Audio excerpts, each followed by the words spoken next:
Hey everybody, just back from a hike, so a little rough. Alabama Road Walk Day 4 was a pretty good day. Started off crappy, leaving Andalusia, walking up a 4-lane, really busy road for quite a ways. Finally got off onto some comfortable road and met the Dees brothers. and was really nice. Wendell, in particular, met them out there, and then as you'll see in the video, after we parted ways, I went up a ways, then came back and asked Wendell if he would basically shuttle my pack. If I left it with him, could he bring it to me farther up the road? And he was definitely happy to do that. So I got a lot more miles in that day because I wasn't carrying the pack. Got up to Dozier and went in the little store there.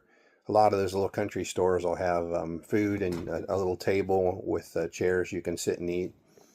So I got some things to eat. I called Wendell, and while I was waiting on him, I'm talking to the guy behind the counter. He's the owner, and some other customers who came in and were talking to me, and I was telling them what I was doing and all, and went to get some more food, and the owner said, "No, forget it, you want to pay for that." So that was really nice. He also told me I could pitch a tent behind his store, and then I realized that intersection was pretty busy. I was probably going to hear cars all night, so I decided to walk on up the road. There was a church listed.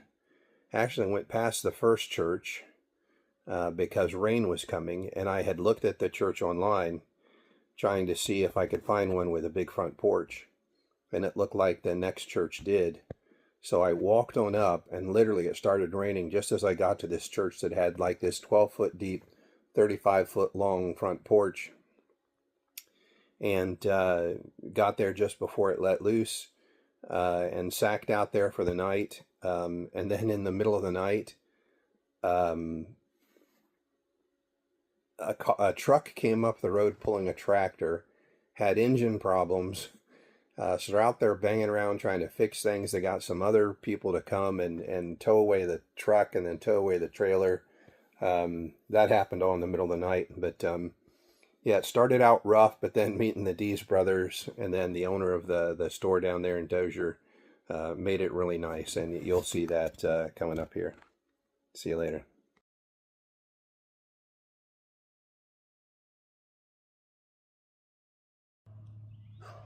Hey everybody, One Penny here. I just left Andalusia, heading up the road towards Antioch Church, thinking I might stay there for the night.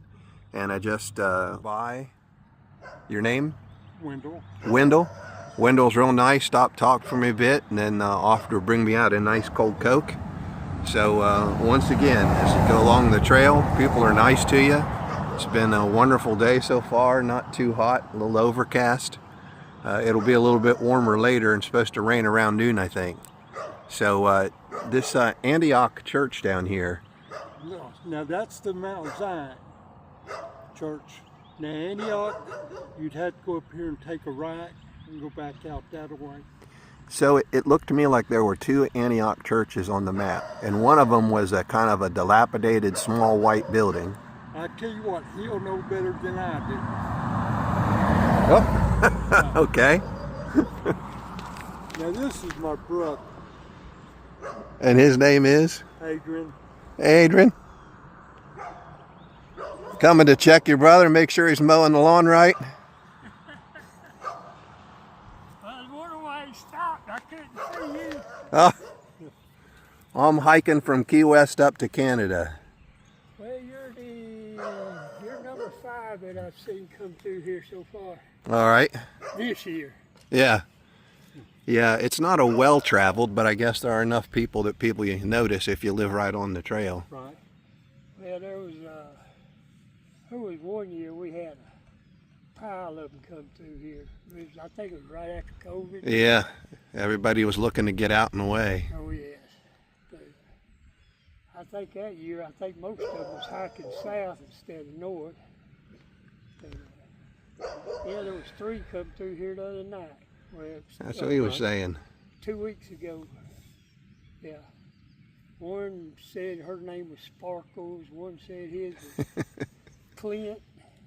I think something like that. Well, my trail name is One Penny. One penny. 1 penny. Because I'll have a YouTube channel. It's called One Penny One. The O, the P, and the O are all capitalized. I don't know if you guys look at YouTube or not, but Oh, yeah. I'm documenting what yeah, I'm documenting my journey and all the strange things that happen. I've had a lot of fallbacks and things that had to be corrected, but it's all just funny after a while.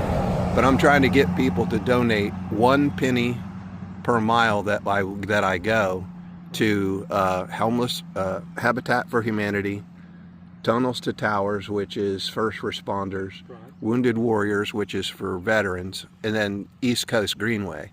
The East Coast Greenway is the trail that I'll ride from Canada back down to Key West. So this is only half of what I'm trying to do. How far is it from Key West to where your destination is? Walking up this trail, it's about 4,500 miles.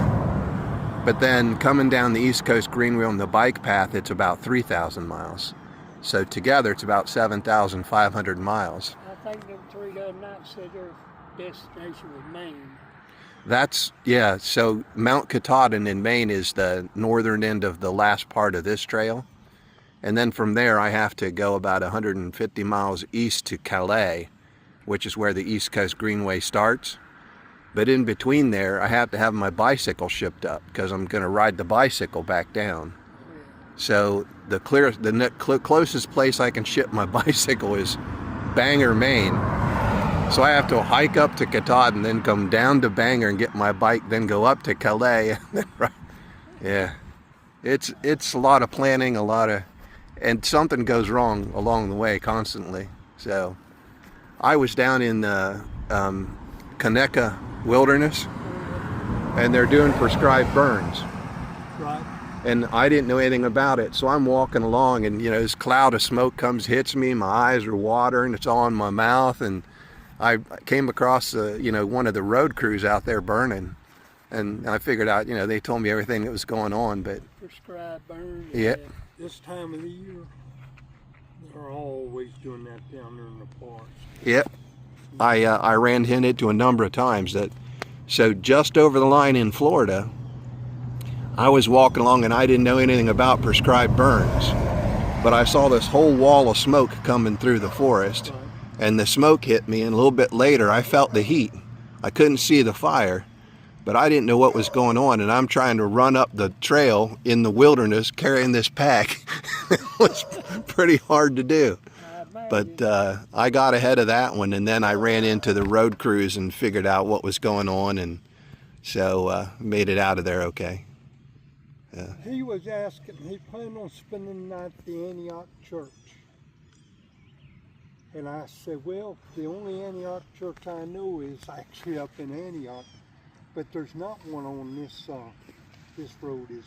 He said there was actually 2, and one was very.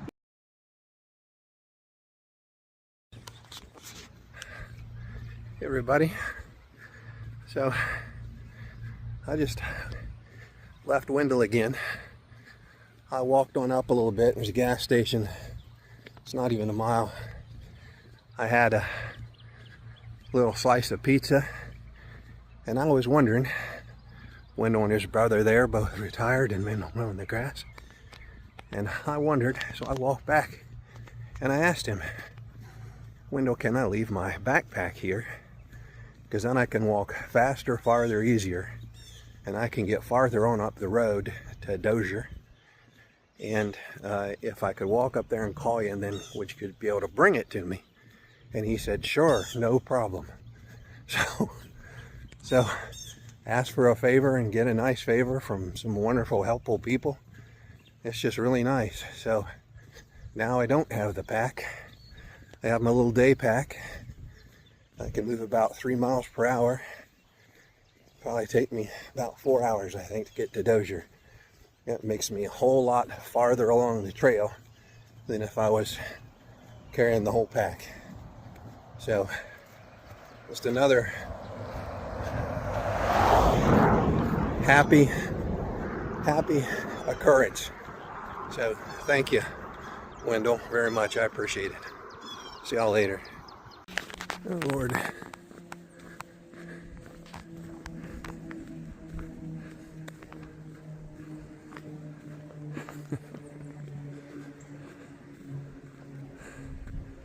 They're back. These guys just won't leave me alone. I'm not dead yet. If only I had the hat.